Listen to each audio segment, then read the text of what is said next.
अब ये question number 2 है कि if a line L1 contains point P and ये Q होगा 0 व y, find y if L1 is parallel to L2 and that the slope of L2 is 3/4। अब इसमें ज़िक्र है पैरेलल लाइन का। जिस तरह हमने ये परपेंडिकुलर लाइन की है उसी तरह पैरेलल लाइंस। अब हम सेम डेफिनेशन है, two lines are said to B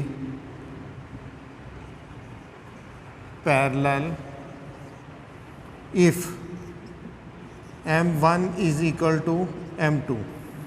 अब दो लाइंस पैरेलल होंगी, ये परपेंडिकुलर थी, परपेंडिकुलर हमारे पास लाइन इस तरह होती है, ये पैरेलल है तो ये हमारे पास पैरेलल लाइन, या ये लाइन जो है ना ये पैरेलल है। तो अब हमने देखना है कि दो लाइंस पैरेलल होंगी, कब होंगी parallel? Two lines are said to be parallel if अगर इस लाइन का स्लोप इक्वल हो जाएगा इस लाइन के स्लोप के।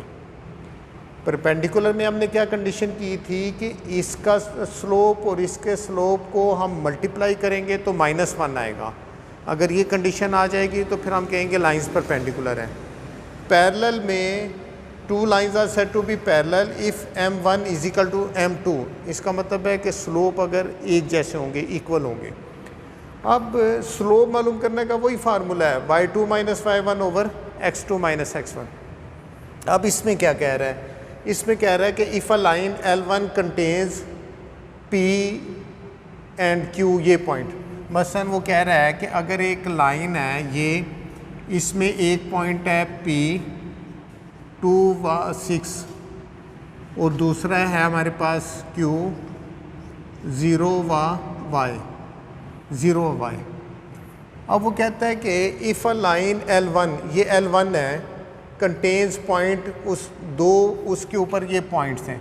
अब वो कहता है कि फाइंड y, हमने करना क्या है कि y की वैल्यू मालूम करनी है।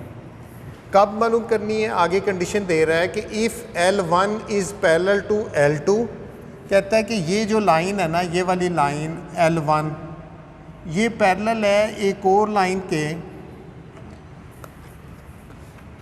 लाइन के पैरेलल है ये L2 जिसको हमने कहा।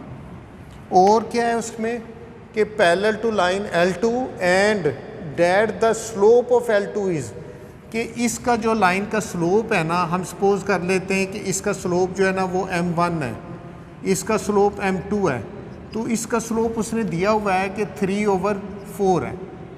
अब हमें इसका तो स्लोप दो पॉइंट्स, जब पॉइंट्स दिए होते हैं तो स्लोप मालूम करने का ये फार्मूला है।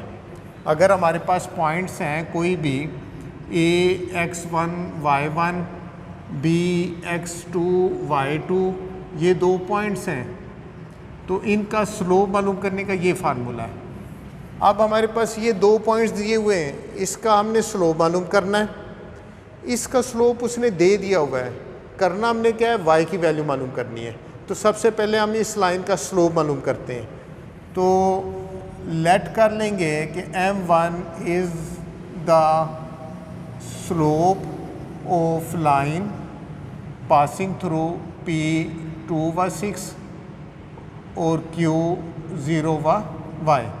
इसको हम x1 कह देंगे, इसको y1, इसको हम कह देंगे x2, इसको हम कह देंगे y2। तो M1 is equal to y2 - y1 over x2 - x1। y2 की जगह अब आपने क्या लिखना है, y माइनस y1 की जगह 6, x2 की जगह 0 माइनस x1 की जगह 2।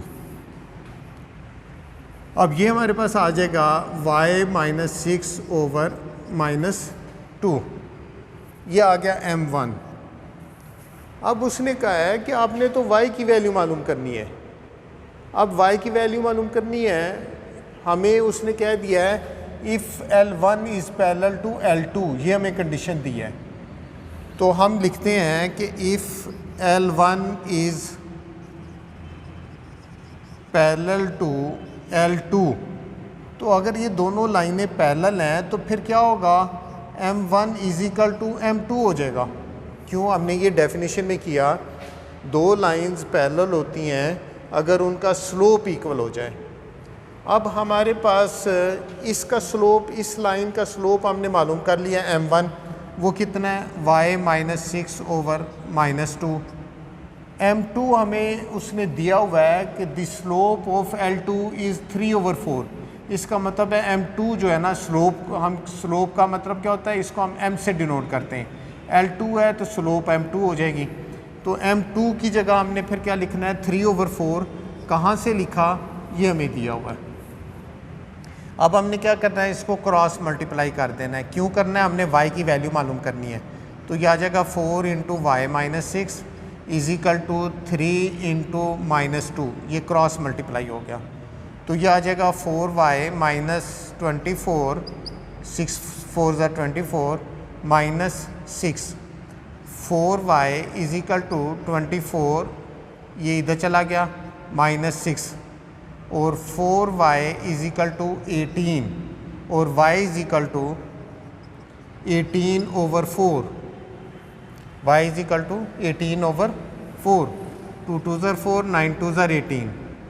तो हमारे पास y की वैल्यू कितनी आ गई, 9 ओवर 2।